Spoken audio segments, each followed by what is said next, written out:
আমার নবীজির জীবদ্দশায় কোন এক মুনাফিকের মৃত্যু হলো, মদিনার ঘটনা।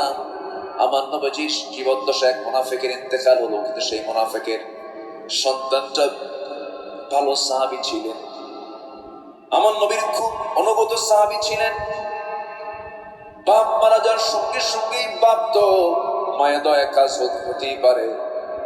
নবীর কাছে সে বলছে, ইয়া রাসূলুল্লাহি, আমার জন্মদানকারী পিতার আজকে ইন্তেকাল হয়ে গেছে, কিন্তু আমি জানি আমার বাবা মুনাফিক ছিল, আমার বাবা খারাপ মানুষ, কিন্তু আমার তো পাপ হয়। হুজুর, আমি আপনার কাছে একটা আবদার নিয়ে আসছি, কি মেহেরবানি করে আপনি যদি আপনার নিজের গায়ের পরনের যদি একটা জুব্বা দিতেন, সেই জুব্বাটা দিয়ে আমি আমার বাবার কাফনের কাপড় বানায় নিতাম।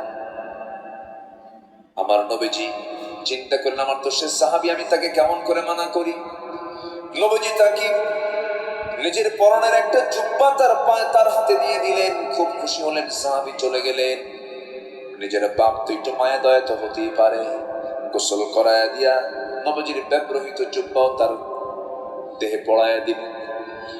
কিছুক্ষণ পর নবীর কাছে সে বলছেন, ইয়া রাসূলুল্লাহি, আমি জানি আমার বাপ মুনাফিক মানুষ, খারাপ মানুষ, ইসলামের বিরোধিতা করেছে সে, কিন্তু আমার তো জন্মদানকারী পিতা, হুজুর দয়া করে আপনি আমার বাবার জানাজায় যাবেন কিনা, একটু মেহেরবানি করে আপনি গেলে আমি খুব খুশি হতাম। আমার নবীজি বলেন, যাও ও আমার সাহাবী, চলে যাও, তোমার বাবার জানাজায় আমি হাজির হব, চলে যাও। কিছুক্ষণ পর আমার নবীজি নিজে রওনা দিলেন, জানাজার প্রান্তরে গিয়ে দাঁড়ালেন। পিছন থেকে সাইয়েদনা ওমর ফারুক রাদিয়াল্লাহু তাআলা আনহু পিছন থেকে তাকে ডাকছেন, ইয়া রাসূলুল্লাহ, আপনি কার জানাজা পড়ান? সে তো মুনাফিক ছিল, মুনাফিকের জানাজা কেমন করে পড়াবেন ইয়া রাসূলুল্লাহ, মেহেরবানি করে একটু চিন্তা করলে ভালো হয়। আমার নবীজি বলছেন, ওমর, আমার এই সাহাবী বারবার আমার কাছে আবদার করে, আমি তাকে কেমন করে মানা করে আমি জানাজা পড়ায় দিয়ে যাই।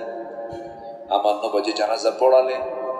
শেষ হতে না হতে আল্লাহর পক্ষ থেকে সিদ্ধান্ত হলো, ৭০ মাররাতান, আপনি যদি মুনাফিকদের পক্ষে ৭০ বারেরও বেশি বার যদি গুনাহ মাফের জন্য মাফ চান, আমি আল্লাহ তবু এই দোয়া কবুল করব না মুনাফিকের পক্ষে। নাউজুবিল্লাহ।